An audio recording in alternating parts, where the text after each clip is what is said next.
alegria, né? Nós estarmos mais uma vez nessa casa, né? Nesse domingo de manhã, de sol, uma temperatura boa, que nós possamos então aproveitar ao máximo, né?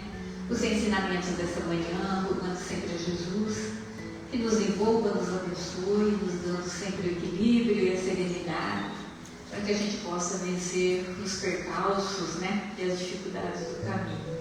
Então vamos elevar o nosso pensamento a Jesus, agradecendo a Ele mais uma vez a oportunidade de aqui estarmos nessa casa de bênção, de oração, onde buscamos sempre o remedível para as nossas angústias, para as nossas aflições, buscando sempre através dos ensinos de Jesus a nossa melhora moral e espiritual, rogando sempre aos benfeitores amigos que possa estar nos intuindo sempre pensamentos de amor, pensamentos do bem, e que possamos também, nós, através desses ensinos, galgar um degrau a mais na nossa evolução.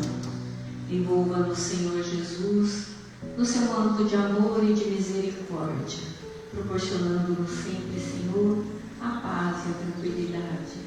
Rogamos de Mestre, para que abençoe os trabalhadores desta casa, para que não lhes falte nunca a coragem e a disposição para o trabalho, para aqueles que têm os nomes colocados nos livros, encarnados e desencarnados, que possam todos, na medida do merecimento, ser socorridos nas suas necessidades.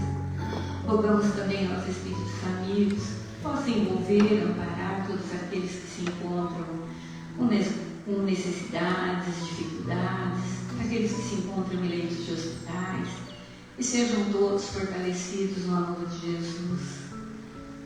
E assim, Senhor, nesta manhã, queremos agradecer por tudo que temos dado. Se conosco, Senhor Jesus, agora e sempre. Que assim seja. Hoje a preleção da manhã está a cargo do nosso companheiro de trabalho, Denner, né? Ele é trabalhador do CEAME, né? Lá de Londrina, e ele vem hoje, então, nos trazer um ensinamento a mais, né? Acerca dos ensinamentos de Jesus, que nós possamos, então, abrir mente, coração, para o entendimento, então, dos ensinos da manhã. Muita paz. Denner. Bom dia a todos, com muita alegria que eu volto a essa casa.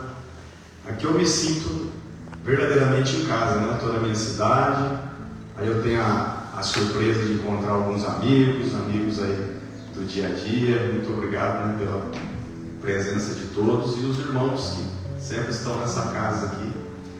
Hoje em especial tem uma querida mãezinha aqui, que é a minha mãezinha, né? Ela veio me prestigiar, a Dona Lourdes aqui, e ela não gosta que eu fale isso não, mas ela acabou de completar agora mais um ano de aniversário. Não vou dizer a data, tá? Quantos anos, né? Então quem quiser que vasculhe aí nas redes sociais aí, vocês vão descobrir aí. Fizemos uma comemoração lá para ela. Então estou muito feliz, não é sempre que ela consegue assistir aí minhas palestras, né? Mas que bom que ela está aqui conosco hoje. Semana passada estivemos aqui, né, Ana, também, assistindo um teatro, muito bacana. Acredito que muitos de vocês estiveram aqui. Então, que bom, fico feliz de ver a casa movimentando, né, acontecendo sempre os trabalhos, né, muito interessante. Eu não sou trabalhador dessa casa, como a irmã disse, mas, ao mesmo tempo, também sou, porque quando a gente assume, né, a proposta de ser um palestrante, né, de levar humildemente aí a palavra do Mestre, a gente assume também o compromisso de ser um trabalhador da doutrina espírita e de toda a casa espírita, né? Independente do tamanho, independente de onde quer que ela esteja. E isso nos engrandece muito, nós aprendemos muito com isso. E o tema que eu trouxe hoje é os inimigos desencarnados. Então nós vamos falar um pouquinho, né, sobre esses irmãos que nos acompanham também. Não quer dizer que nós só temos os irmãos desencarnados, aí os irmãos, os inimigos que nos acompanham, né? Também temos muitos amigos, né? Graças a Deus. Mas que nós temos que ter um cuidado com o nosso dia a dia, porque quem está nos acompanhando neste momento? Né? Então, a casa espírita, ela tem um papel fundamental, quando a gente vem a uma casa espírita, quando a gente vai a uma casa espírita, né, os trabalhadores aproveitam desse momento para levar muitos desses irmãos que nos acompanham no nosso dia a dia, mas que não gostariam de estar aqui nesse momento, mas que a espiritualidade se aproveita, né, da oportunidade para trazer junto de nós aquele irmãozinho que muitas vezes não é nem o nosso obsessor, às vezes, mas aproveita também de acordo com a nossa sintonia, onde quer que a gente estava, né, durante a semana, o que a gente estava vibrando, né? E aproveita esse momento para trazer esses irmãos também aqui para ouvir uma palavra, para sentir um sentimento de amor que estava adormecido há muito tempo. Então é um momento muito importante que passa despercebido por muitos de nós, né? Porque às vezes a gente vem no automático, né? Vou acordar, vou lá na casa espírita, escutar uma palavra, né? Quando a gente está aqui, todo mundo é santo, né? A gente se ama, né? Mas quando a gente sai da porta para fora, é aí que mora o perigo, né? Aí, às vezes, a gente já dobra a esquina, já leva uma fechada no carro, já fica com raiva daquela pessoa, sem mesmo saber o que está passando também por ela, né? O que ela está passando naquele momento. Porque é assim, a vida é assim. Nós estamos aqui para nos ajustarmos. E aí, quem te acompanha? Vamos pensar, né? Quem está te acompanhando no dia de hoje? Quem você trouxe para assistir essa palestra no dia de hoje? Isso vai responder de acordo com o que você anda vibrando no seu dia a dia. O que você está alimentando dentro da sua casa mental? Quais são os lugares que você está frequentando no seu dia a dia? Isso vai dizer muito sobre você, né? Então, esses dias eu estava num jantar com alguns amigos, alguns casais de amigos, e aí um dos nossos amigos lá, a gente entrou num assunto de viajar e pegar a estrada e tal, e um dos nossos amigos falou assim: rapaz, eu sigo um grupo aí, BR, não me recordo agora o número lá da BR, e nesse grupo ali mostra onde tem polícia e tal, mas mostra um monte de acidente, sabe? Mas cada coisa que a gente vê, mas como tem bastante acidente, e um cara perdeu o braço, o outro cara caiu e perdeu a cabeça, isso e aquilo, né? Aí eu virei para ele e falei: mas cara, por que você está acompanhando um grupo desse? Por que você está alimentando a sua casa com esse tipo de informação, né?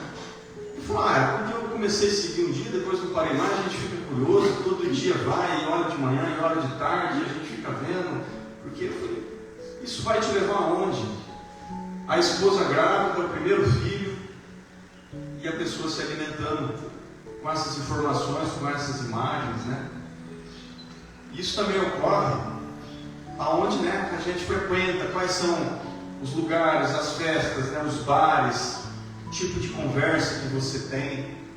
Então isso tudo vai dizer quem são os nossos irmãos também, que nos acompanham. Às vezes não é nem os afetos que você teve, mas por frequência, por você estar nessa frequência, ele te acompanha. Mas nós também temos outros irmãos que são aqueles irmãozinhos mais equivocados um pouco, né? Que são os nossos inimigos do passado. Porque nós sabemos que há 160, 170 anos atrás, nós estávamos provavelmente com uma espada na cintura, com um revólver, nós duelávamos. E chegava ao ponto, vou deixar assim também, eu falo alto. Tá certo, é a gravação, né? Nós chegávamos ao ponto de duelarmos uns com os outros, e era algo assim normal. Se você se esbarrasse, né, com alguém, não gostei e tal, você já marcava ali o dia, a hora do duelo. Já imaginou, gente? Agora, aquele que a gente feria, aquele irmãozinho que a gente feria com a espada, será que ele está feliz conosco hoje? Será que ele conseguiu seguir com a sua vida? Ele se elevou, né? Para onde ele foi? Muita coisa aconteceu de lá para cá. Ora, nós tivemos já escravos, e era também outra coisa muito normal, onde a gente negociávamos, né? Ah, eu tenho um aqui que ele tem 2 metros de altura, os dentes estão bons, só que eu preciso de 2 mais baixinhos, não precisa nem ter dente na boca. E a gente trocava, fazia um escambo, isso era tudo normal, eram tratados assim.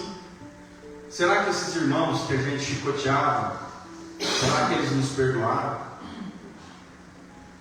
Será que eles estão levando a vida também assim, seguiram com suas vidas, ou eles ainda estão à procura de vingança, com aquele sentimento de vingança? Eu tenho aquele ditado, né? Quem bate, esquece, mas quem apanha, é difícil, né? Então, meus irmãos, esses irmãozinhos aí, muitos deles estão à espera da oportunidade para voltar a se aproximar de nós, a cobrar as nossas dívidas do passado. E quando que esses irmãos vão nos encontrar? Como que eles nos encontram? Eles nos encontram em nossos erros, naquele momento de fraqueza, que nós não conseguimos, né, estar elevados o tempo todo. Então é natural que em algum momento você baixe a sua vibração, que você, né, comece a se alimentar com algo ali negativo, algum ódiozinho de alguém, alguma coisa ali, algum rancor, e aí é uma oportunidade que eles têm para nos encontrar, para se aproximar de nós e começar então um processo ali de obsessão. E por que isso acontece até hoje, gente? Porque a felicidade não é nesse mundo. Nós não estamos aqui num mundo, né, onde nós vamos ser felizes ainda por completo. Nós estamos num mundo de provas e expiações, e é natural que a gente esteja aqui, né, se esbarrando ainda entrando em alguns conflitos uns com os outros. No livro dos Espíritos, existe lá a escala espírita, né? Na questão 100 a 113, então é classificada ali uma escala onde Allan Kardec nos ensina o seguinte: existe então a classificação dos espíritos perfeitos, os bons e os imperfeitos. O problema, gente, é onde nós estamos. Nós ainda estamos aqui na terceira escala de espíritos imperfeitos. Então, não tem como, nós ainda vamos passar por muitas provas e muitas expiações, porque nós mesmos causamos isso o tempo todo. Na obra de Allan Kardec, Obras Póstumas, no parágrafo 7º, item 56, ele nos esclarece como um espírito atua sobre nossas vidas. Eu vou ler um trechinho bem pequenininho, mas vale a pena. Quando um espírito bom ou mau quer atuar sobre um indivíduo, envolve-o, por assim dizer, no seu perispírito, como se for um manto interpenetrando os fluidos, os pensamentos e as vontades dos dois se confundem, e o espírito então se serve do corpo do indivíduo, como se fosse seu, fazendo agir a sua vontade, falar, escrever, desenhar iguais os médios. Fala o pensar, falar, agir em seu lugar, impele-o a seu mau grado, a atos extravagantes ou ridículos, magnetiza em suma, lança-o num estado de catalepsia moral, e o indivíduo se torna um instrumento da sua vontade. Tal a origem da obsessão, fascinação e da subjugação. Nós podemos virar fantoches na mão desses irmãos. Vocês querem um exemplo clássico? Eu tenho certeza que todos aqui já vivenciaram. Quando um de nós está sob o uso de alguma substância alcoólica, sem dizer outras, né? Mas vamos falar aqui da bebida alcoólica. Gente, é normal que nesse estado todos nós temos, né, uma certa mediunidade, uns mais ostensivos, outros menos, mas todos nós temos. Nós já aprendemos isso. E nesse momento em que você faz uso da substância alcoólica, muitos de nós, se você tem essa mediunidade um pouco mais aflorada e nem sabe, né, muitos irmãos aí, nós entendemos a nossa doutrina para nos esclarecer, mas imagina os irmãozinhos de outras doutrinas, de outras religiões, não tem esse conhecimento. Simplesmente é denominado como um bêbado, mas é muito mais do que isso. Nesse momento você abre o seu campo para receber até entidades que fazem de você, levam você ao ridículo. Certa vez eu estava em uma festa juntamente com a minha família, estava eu, minha esposa, minha filha, tenho uma filha hoje de 11 anos, e a gente estava sentado numa mesa, numa festa ali de aniversário, e nessa mesa tinha uma amiguinha da minha filha, sentada ali conosco, e ela percebeu que na minha mesa não tinha bebida alcoólica. Aí eu parei o uso de bebida alcoólica, já tem uns 7 anos, e aí a gente estava ali bebendo uma Coca-Cola, uma água com gás, né? E essa amiguinha da minha filha, ela virou para mim e falou assim: ô tio, você não vai beber cerveja não? Então isso já tem uns 2 anos atrás, ela devia ter lá seus 9 anos. E eu falei, não. Eu olhei para minha esposa na hora assim, né? Falei, não, o tio não bebe mais. O tio parou, não bebe mais nada de álcool, né? E aí eu falei, mas por que você está me perguntando isso? E ela disse assim: ah, tio, os meus pais bebem, sabe? Eles bebem muito. Mas quando eles bebem, eles se transformam, eles ficam estranhos. Eles falam diferente, eles brigam com os outros, brigam comigo, brigam com meu irmão. Gente, aquilo cortou o coração, porque nós sabemos o que estava acontecendo naquele momento. Sabe assim? Ela falou assim: ontem mesmo, os meus pais beberam 19 latinhas de cerveja. Ah, eu tive que sair de casa. Eu não suportei ficar perto deles. Aí falei algumas coisas para ela ali naquele momento, né? A gente tem que ter um cuidado, né? Os pais não estavam presentes ali na festa, também se tivesse, não ia ser eu que iria ensinar alguém, a gente não muda ninguém, né? Então assim, gente, a nossa doutrina nos ensina, nós temos o livre-arbítrio, cada um faz o que bem entender, né? Eu, há pouco tempo atrás, eu ainda bebia, ainda poderia ser eu que estava fazendo isso com minha filha ali, né? Mas cabe a cada um de nós saber, nós temos que fazer conscientes. Hoje, a doutrina, né, quem conhece um pouquinho que seja, né, quem tem uma semana pelo menos de doutrina espírita, não tem como mais dizer que é o mesmo. Não tem como mais, né, falar que eu não sabia, né, que eu estava fazendo coisa errada. Então nós temos que ter a consciência que tudo isso acontece. Então esses irmãos aproveitam desses momentos, dessa oportunidade para nos atacar. Eu vou fazer uma pergunta para vocês, não precisam me responder, né? Apenas dentro aí da sua consciência. Quem aqui possui algum inimigo dessa vida, né? Acredito que sempre, né? Pode não ser um inimigo grave, mas sempre a gente tem nossas desavenças, né? Por mais que a gente tente, é natural que em algum momento no teu local de trabalho, um vizinho. Hoje, então, com o WhatsApp, né, é impossível você não ter uma desavença, porque nos próprios grupos de família, né, se entrar em assunto político, então, acabou, né? Acabou com a família, né? Então, vamos deixar isso para lá. Jesus disse: reconcilia-te com teu irmão enquanto estás a caminho. Por que ele disse isso, gente? Enquanto estás a caminho. Todos nós estamos no mesmo grau evolutivo. Se não fosse assim, não estaríamos aqui nesse mundo, nesse momento juntos, e nós ainda mais aqui nessa comunidade, nessa cidade, né? Por algum motivo estamos reunidos, vivenciando, passando por essas provas, essas expiações juntos. E por isso ele nos pede: enquanto estás a caminho, nós estamos a caminho juntos, passando por isso tudo juntos. Gente, se você não tentar se reconciliar com seu irmão agora, isso pode demorar séculos depois. Você já parou para pensar quanto tempo pode demorar para você voltar aqui novamente, numa nova encarnação? Olha a oportunidade que nós estamos tendo nesse momento de estarmos aqui encarnados, resgatando os nossos débitos do passado, né? E galgando uma melhora, uma evolução para o nosso futuro. Quem aqui não sonha, né, em ir para uma colônia, no mínimo com o nosso lar, quando chegar o dia do nosso desencarne? E será que nós vamos ser merecedores? Será que nós estamos fazendo por onde?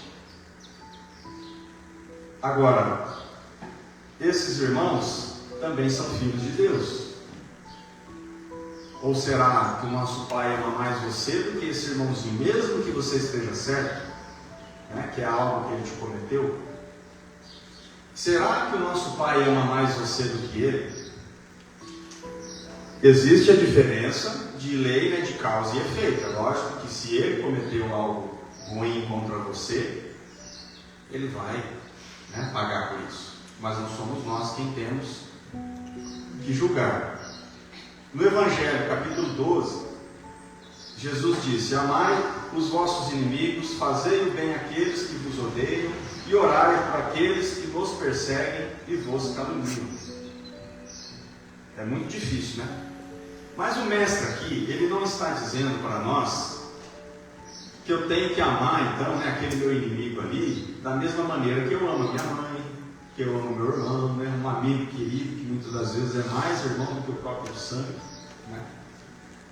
Mas ele quer que nós tenhamos um mínimo de respeito pela criatura, que é dele também, que é filho dele também, né?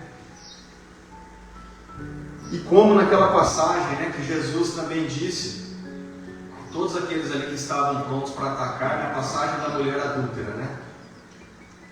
E então diz assim: quem não tiver pecado algum, que atire a primeira pedra, né? Conta na história que quando Jesus disse isso, ele estava agachado na areia, escrevendo ali, e que cada fariseu que estava com a pedra na mão ali também tinha seus débitos, né? Que ele tinha cometido também. Então, ou seja, quem eram eles para estar com uma pedra na mão para acusar, né, aquela mulher? Então ele estava ali contando, né, o pecado ali de cada um, começou a falar o nome de cada um, colocar alguns sinais ali, né? E então cada um daqueles foi se afastando, a começar pelos mais velhos, deixando as pedras ali no chão. E o mestre então disse àquela mulher, né, mulher, onde estão aqueles que te condenavam? Não sobrou ninguém, né? Eu também não te condeno, vai, não peques mais. Jesus então levanta ela, né, e diz isso a ela. Porque quem somos nós para acusar, para apontar o erro de algum irmão? Se você examinar a sua consciência, num espaço bem curtinho de tempo, você já vai se recordar de algo que você cometeu, talvez muito mais grave. Então pensemos nisso. E isso também vale, gente, para a gente pensar nesses irmãos que nos odeiam, que nos cerceiam, né? Porque se eles estão à procura de vingança, porque alguma coisa lá no passado nós fizemos. E será que o que eles estão fazendo conosco hoje, de nos atrapalhar, de estar ali, né, no nosso convívio, às vezes atrapalhando, criando as intrigas ali familiares e tudo mais, é muito pouco perto do que nós já fizemos para eles? E quando você começa a pensar com esse outro lado, sabe? Você fala, meu Deus, o que será que eu fiz para esse irmão, para ele estar com tanto ódio assim de mim, né? Tem uma história que eu gosto muito de contar, que é do nosso querido irmão. Nós estamos sentindo muito, né, a falta dele, a perda dele, mas nós sabemos que nós não perdemos ninguém, apenas, né, mudou de endereço e vai continuar nos auxiliando onde quer que ele esteja. Nosso irmão Divaldo Pereira Franco. E ele narrou em uma de suas palestras, inclusive isso daqui também está no filme dele, né? Ele conta a história do seu obsessor, Máscara de Ferro, né? Denominado assim por conta que muitas das vezes ele aparecia com uma máscara de ferro, né? Para não se identificar, mas que ele sabia assim quem era, até por conta da sua mediunidade. Depois ele veio a saber. Mas esse obsessor o acompanhou anos a fio. Ele conta que em 45 anos, né, ele era um inimigo dele desde 1623, o Máscara de Ferro.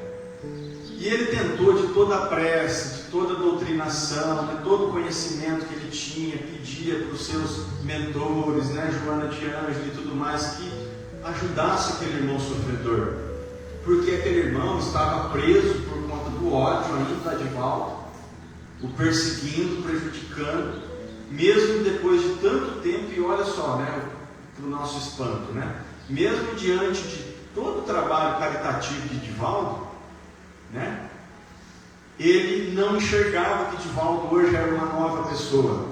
Ele enxergava aquele Divaldo lá no passado, que houvera cometido, né, algo gravemente para aquele irmão, e ele não o perdoava.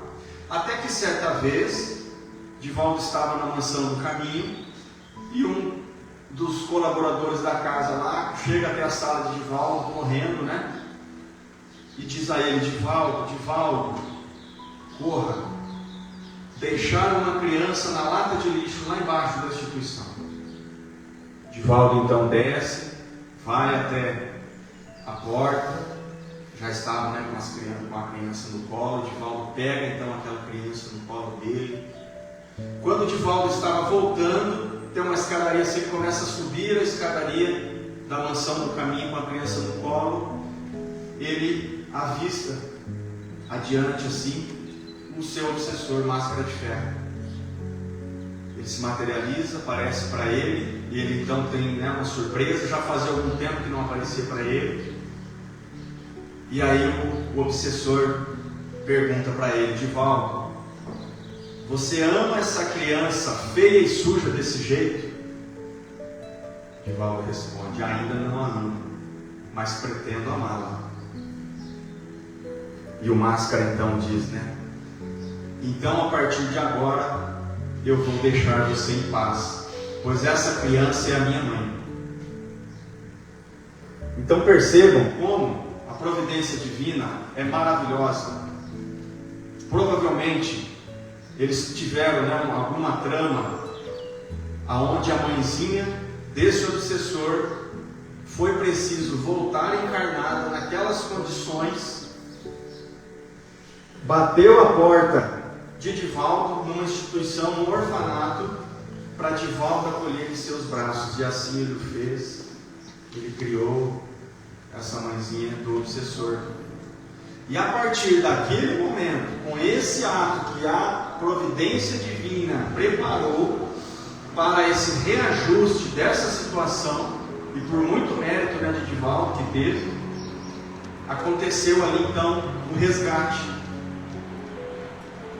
E esse obsessor, a partir daquele momento, ele começou então um trabalho de já não odiar tanto mais o Divaldo. Mas ele mesmo disse a ele: olha, não vai ser de uma hora para outra, eu preciso de um tempo, eu preciso me acostumar com isso. Mas a partir daquele momento, acendeu uma fagulha divina, né, no coração dele, né? Abriu uma luzinha no coração do obsessor, e ele deixou entrar. E aquilo foi aumentando, né, até que clareou todo o ser dele. Depois, Divaldo contou mais adiante, em outras palestras, que virou um amigo dele, que o começou a ajudar nos trabalhos mediúnicos e tudo mais.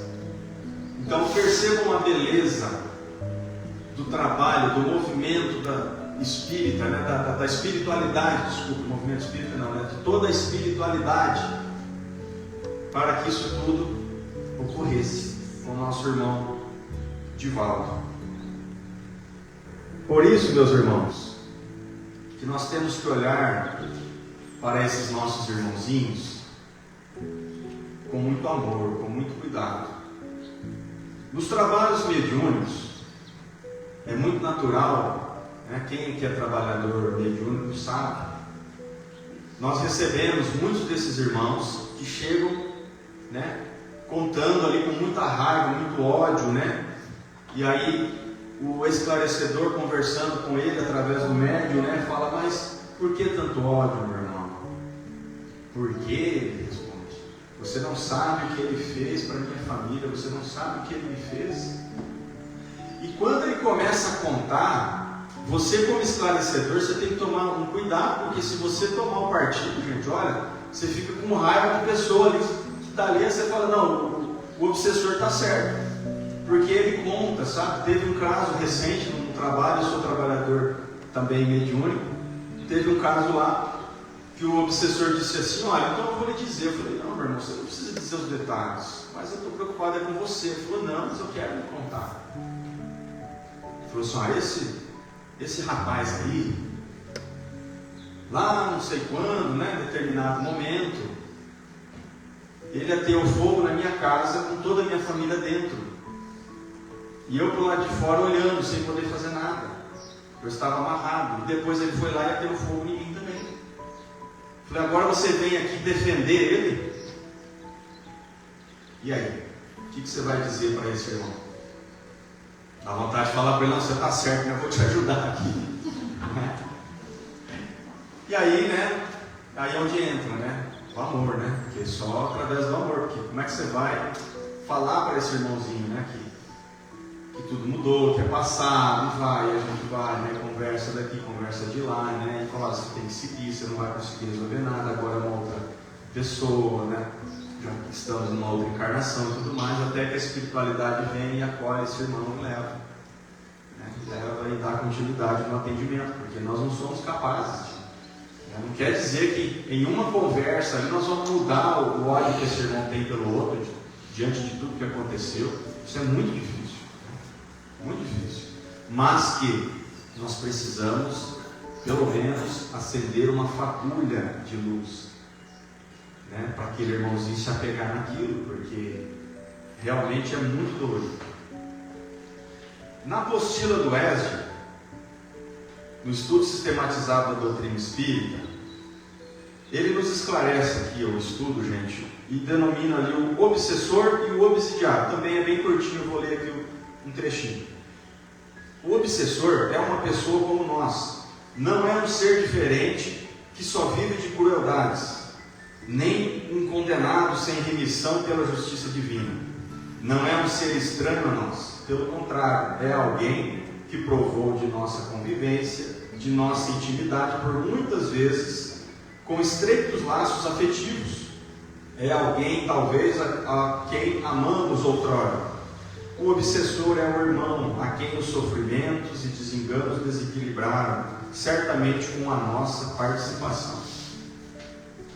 E o obsidiado, cada um de nós traz consigo um infinito de problemas que não sabe precisar.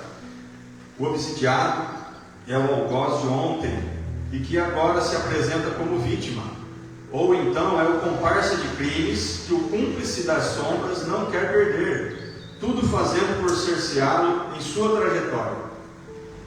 As provações que o afligem representam oportunidade de reajuste, alertando para a necessidade de se moralizar, porquanto sentindo-se assolado pelo verdugo espiritual. Mais depressa se conscientizará da grandiosa tarefa a ser realizada: transformar o ódio em amor, a vingança em perdão e humilhar-se para também ser perdoado.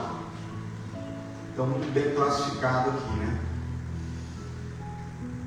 Aconteceu comigo há alguns anos, eu tive uma experiência onde eu abri uma empresa, né, há uns 13, 14 anos atrás. Não é essa que eu tenho hoje, é uma outra empresa de sócio, com um amigo meu na época.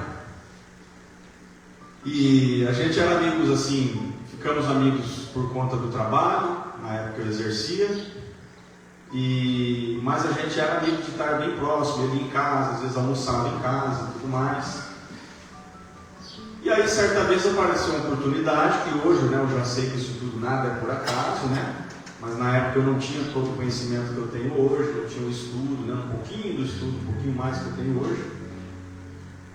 E aí nós decidimos, quando eu saí então do meu trabalho, que eu tinha na época, nós decidimos montar uma empresa juntos. E assim nós montamos um comércio, uma empresa. Ficamos ali 1 ano e meio juntos, mas como às vezes acontece, né, em casamento, né, você só vai conhecer mesmo a pessoa que está junto ali depois que você começa a conviver mais, né, no dia a dia e tudo mais. E aí eu fui percebendo que ele não tinha os mesmos valores que eu tinha, né, os mesmos ideais, a mesma conduta, né, no trato, na hora de fazer os negócios e tudo mais.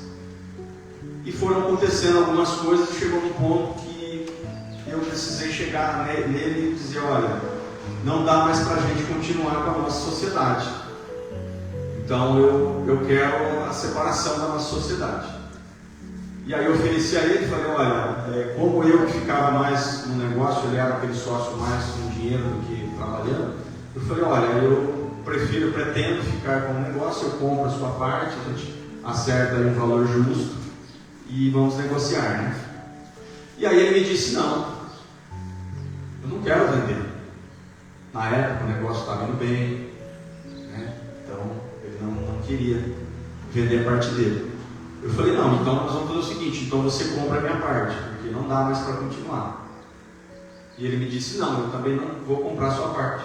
Eu falei, mas como assim? Alguma coisa vamos ter que fazer, não dá mais para continuar junto, ainda mais agora depois dessa conversa. Não quero vender, não quero comprar, e para mim tá bom do jeito que tá.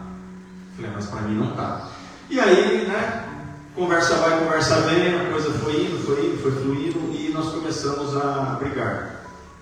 A coisa começou a ficar feia, começou a tomar um outro rumo, aí começou a ter grito, começou a ter murro na mesa, tanto de uma parte quanto de outra, e a gente já estava quase às vias de fato. Aí o meu irmão chegou conversando um dia em casa e falou assim, cara, você vai ter que procurar um advogado, você vai ter que resolver isso aí na justiça, não tem outro jeito, né? Vocês vão se matar os dois, ele não vai resolver nada, e, né? Eu falei, não, você está certo, eu pensei nisso. E aí eu procurei então um amigo advogado, que inclusive ele é da nossa doutrina, tenho certeza que a maioria de vocês aqui, se não todos vocês o conhecem, um grande trabalhador também espírita e com muito mais bagagem do que eu, até pela sua idade mais avançada, né? E um excelente advogado.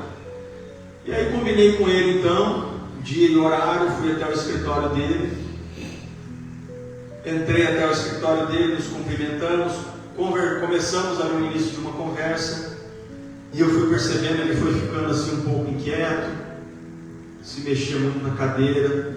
De repente, no meio da conversa, ele vira para mim assim e diz assim, te acompanha uma senhorinha do momento que você entrou na minha sala até agora, e ela está aqui, querendo se manifestar. E aí ele começou a descrever ela tem assim 1,5 metros, ela usa um vestido assim, o cabelinho até aqui, até o perfume ele descreveu, um perfume forte, adocicado, e na hora eu já identifiquei, eu disse aí, é a minha vozinha, mãe do meu pai, que me ajudou a criar. E ela gostava de usar aquele perfume forte, sabe, da Avon, assim, né? Então não tinha como não ser ela, né? Mas as outras características que ele disse, era ela. E aí ele falou, olha, ela quer se manifestar, ela quer conversar, mas não demorou nada, não precisei falar nada, ela se manifestou através do médium. Ele tem uma mediunidade muito ostensiva, ele é trabalhador mediúnico também. E aí qual foi a mensagem que a minha vozinha disse? Olhando para mim, perdoa, filho, perdoa. Eu fiquei muito emocionado, comecei a chorar, eu queria conversar, queria, né, tirar mais informações daquela oportunidade. Fazia na época 8 anos que ela havia desencarnado. Nunca tivemos nenhuma notícia de nenhum parente nosso, nada, né, muito menos dela. Mas naquele momento, diante da gravidade da situação, a espiritualidade, né, nos deu essa oportunidade desse entendimento, desse esclarecimento. E ela então esteve presente nos dando essa mensagem do perdão. Então passou aquele momento, o médium se recompôs, ele ficou bastante gasto energético, sabe assim? E eu parei de chorar e nós voltamos à nossa conversa, mas o que era para ser uma conversa jurídica, né, passou a ser espiritual. E a partir daquele momento, eu mudei toda a maneira de enxergar aquela situação, até pelos conselhos do meu amigo. Então nós deixamos aquilo nas mãos da justiça, né, da nossa justiça aqui, dos homens, né? E eu não vou dizer para vocês que a partir daquele momento eu consegui perdoar aquele irmão, porque é muito difícil. E nós ainda somos muito apegados à matéria, né? Então ele me devia dinheiro, como eu iria perdoar ele, né? Mas que eu precisei, a partir daquele momento, fazer um trabalho dentro de mim, para pelo menos tirar o ódio dentro de mim. Porque imagina, a gente continuou próximos até hoje. A gente tem comércio junto. Depois disso eu abri um outro comércio para mim, onde eu trabalho até hoje, com minha família, né, minha esposa. E deu tudo certo, graças a Deus. E ele continuou com a vida dele. E vira e mexe. A gente vê um outro passando assim de carro, nós não tivemos mais contato. Tivemos algumas audiências, algumas coisas, mas a coisa não se resolveu juridicamente até hoje. Mas eu trabalhei aquilo dentro de mim. E eu fui buscando ali o perdão. Aí eu fui entendendo que provavelmente eu e ele, nós tivemos alguma trama no passado, onde com certeza eu também, né, o feri, eu também causei algum mal a ele, material ou não, né? E que agora ele estava ali junto de mim para a gente passar essa prova junto. E eu precisava passar por ela, preciso passar, e ainda estou trabalhando nisso. Então assim, hoje eu já não sinto aquele ódio, eu já o perdoei dentro de mim, né? Até gostaria de ter uma conversa, uma oportunidade, se eu tiver com ele, mas assim, não tive ainda coragem de procurá-lo. Mas olha que fato interessante que já aconteceu comigo, nesses anos de lá para cá, né? Já se passaram aí 13, 14 anos. E algumas vezes eu sonho com ele à noite, e já teve umas 2 vezes em que eu sonhei que a gente estava se abraçando, nos perdoando, sabe, tendo uma conversa assim. Então assim, eu acredito que, né, pode ser que mais adiante, na próxima, ou que no nosso, né, dormir ali, que nós sabemos que quando nós dormimos também nós continuamos, né, trabalhando, a gente faz viagens, a gente vai para mundos e tudo mais. Quem sabe nós já não estamos trabalhando isso na espiritualidade, que aqui ainda não é possível, mas quando o corpo, né, vai em algum local adequado, a gente consiga ter. Então assim, é algo muito forte, sabe, uma experiência muito diferente. Talvez algum de vocês já passou por isso, mas que eu quero sim, um dia ainda não deixar de né, quando eu tiver o meu momento do desencarne, não quero que fique nada disso aqui, né, muito menos uma mágoa. Então, meus irmãos, qual que é a conclusão disso tudo? Nós devemos viver uma vida aqui enquanto encarnados, perdoando, relevando algumas coisas, algumas, né, situações que acontecem conosco, mesmo as mais graves um pouco. Tem que ter alguém um pouco mais, sabe assim, de consciência, um pouco mais de amor, porque senão a coisa não dá certo. E sempre nós temos que lembrar disso. Poxa, hoje ele está me ferindo, mas será que amanhã não sou eu que estou ferindo? Se não for ele, mas um outro irmãozinho, porque é muito natural. Nós não somos, né, ainda perfeitos, estamos longe disso. Nós não temos mais as nossas espadas na cintura, o revólver, mas nós temos uma arma também que é a língua. A língua, né? E essa às vezes fere muito mais do que um golpe de espada, né?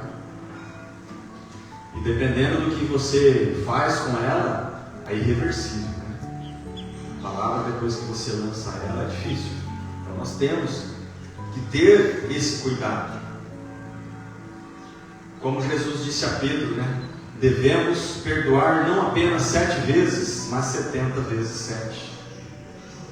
Então vamos lembrar dessa mensagem do Mestre.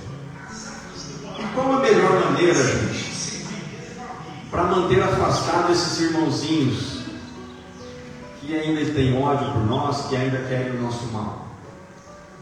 O trabalho no bem. O trabalho no bem. Porque quando esse irmãozinho nos encontra trabalhando ali na seara do Cristo, né, fazendo alguma coisa de bom, ajudando alguém, né, ou seja, o teu familiar, né? A caridade não é só aquela esmolinha que a gente dá, não é só a cesta básica lá na favela, né? Vai muito mais além, nós sabemos disso. E quando a espiritualidade nos encontra fazendo isso, às vezes você tem um livramento que você nem imagina. Às vezes estava ali na tua programação reencarnatória você passar por alguma dor, por alguma condição ali, alguma doença, e você é poupado porque você está trabalhando para o Mestre. E a espiritualidade então fala, olha, ele conseguiu, ele está num caminho já que ele não precisa mais dessa lição. Então ele não precisa, muitas das vezes, não, olha, ele ia passar por essa doença, vamos poupá-lo dessa doença, ou vamos diminuir essa doença, para que ele não sofra tanto e que não atrapalhe no trabalho que ele está fazendo. Isso não é maravilhoso, gente? Isso não é justiça divina? Deus não pune ninguém. Somos nós mesmos que causamos isso uns com os outros. Então pensemos nisso e vamos trabalhar, como aquela frase, uma boa ação cobre uma multidão de pecados. Isso é fato. Isso acontece sim. Então, meus amigos, a mensagem que eu gostaria de passar para vocês era essa. Espero que todos consigam perdoar os desafetos, Vamos sair daqui com essa lição de casa, com essa consciência, vamos levar, não só aqui dentro do centro espírita, vamos levar para os nossos lares, para fora, para o nosso dia a dia. E é nas pequenas coisas, sabe? Às vezes lá no teu local de trabalho, Eu vivo isso todo dia, gente. Eu sou comerciante, é muito difícil. Principalmente porque o meu comércio ainda tem o raio da notinha. Sabe o que é que você tem ainda no comércio, onde você tem uma notinha ou outra que você faz para alguém? E aí, gente, é normal que algum irmãozinho ou outro deixa de te pagar alguma coisa ali e tal. Certa vez mesmo aqui, para finalizar, a minha esposa trabalha comigo também no comércio, e aí um amigo lá já tinha passado algum tempinho sem pagar só a notinha. Minha esposa então mandou uma mensagem ali, carinhosa para ele, e uma mensagem do WhatsApp, relembrando ele, da notinha dele. Mas o cidadão, gente, eu não sei por que cargas d'água, ele deixou o número de telefone lá da sua namorada. E aí a mensagem foi para a namorada foi e passou o recado para ele. Aí feriu o orgulho, Feriu o orgulho. Que é a pior coisa que nós temos que nos atrapalha no perdão, é o orgulho, gente. O orgulho que é o problema de tudo. Porque senão a gente consegue perdoar. Porque às vezes eu quero perdoar, mas ao mesmo tempo meu orgulho ferido, e aí eu tenho outro irmão do lado, a gente fica até pensando, mas se eu perdoar, o que o outro vai pensar de mim, Não é assim? E aí esse irmão aparece lá na loja bravo, pisando alto. Quem que é a fulana e tal? E ele não sabia que era minha esposa. E aí pegou num momento, eu não estava num dia bom.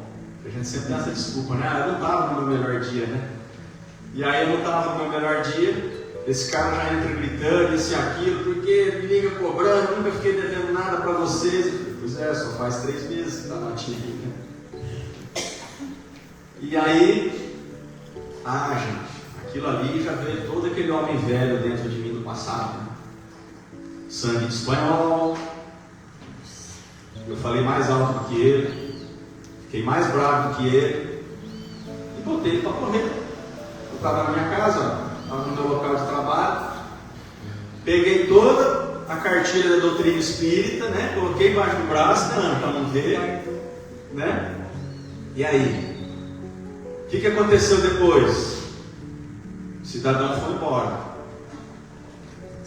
Aí veio o nosso mentor, Aí veio, senti ali, aquele calor naquele momento, como se estivesse dizendo assim para mim: e aí, está feliz agora? Está mais aliviado? Agora semana que vem você vai lá e dá aquela palestra. E fala tudo aquilo que você falou, aqui. Leva todo esse sentimento dentro de você aí. E eu fiquei trabalhando aqui dentro de mim. Meu Deus. E agora? Eu vou resolver nessa ou vai ficar para a próxima?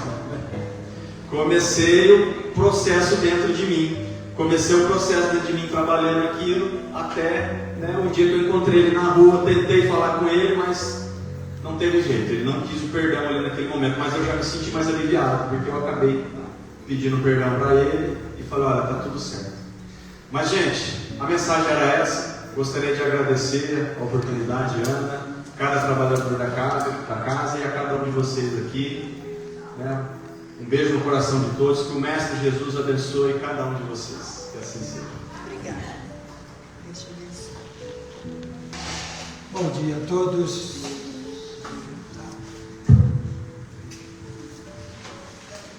terceira vez, agora vai. Bom dia a todos. Bom dia. Aí está a mensagem desta manhã, nos falando da influência, né, dos Espíritos sobre nós. No livro dos Espíritos, Kardec pergunta aos Espíritos se os Espíritos têm alguma influência sobre nós. E os Espíritos respondem, muito mais do que vocês imaginam. Então, é o que nós ouvimos aí, nós estamos constantemente recebendo a influência dos Espíritos.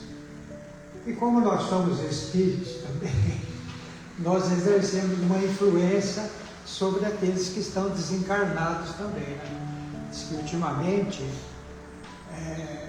aqueles que já estão mais evangelizados, a espiritualidade coloca 2 ou 3 espíritos que estão mais ou menos propensos à melhora ao lado daquele que já tem uma luzinha, se destacando para que eles vão aprendendo. Né? Antigamente, não vou dizer muito antigamente, mas quando eu era menino, que não faz muito tempo, né, o menino podia trabalhar. Hoje já não pode, hoje pode fazer tudo, só não pode trabalhar. Então, na minha época, a gente ficava ao lado de uma pessoa, de um profissional, e a gente tinha a oportunidade de aprender uma profissão. A gente ficava de olheiro ali, né? Só olhando como ele agia e tal. Então é a mesma coisa que acontece com os espíritos. Ficam ao lado de alguém que está mais ou menos evangelizado e vão aprendendo. É isso. Então, que nós também exercemos uma influência muito grande para os espíritos desencarnados. É isso. Então, a importância tanto da prece, como também de como nós agimos, nosso procedimento. Jesus disse aos cristãos da época, vós sois a luz do mundo. É isso. Então, todos nós temos uma luzinha, uma claridade para oferecer a esses irmãos. A nossa gratidão ao Denner, e vamos agora então à aplicação dos passos.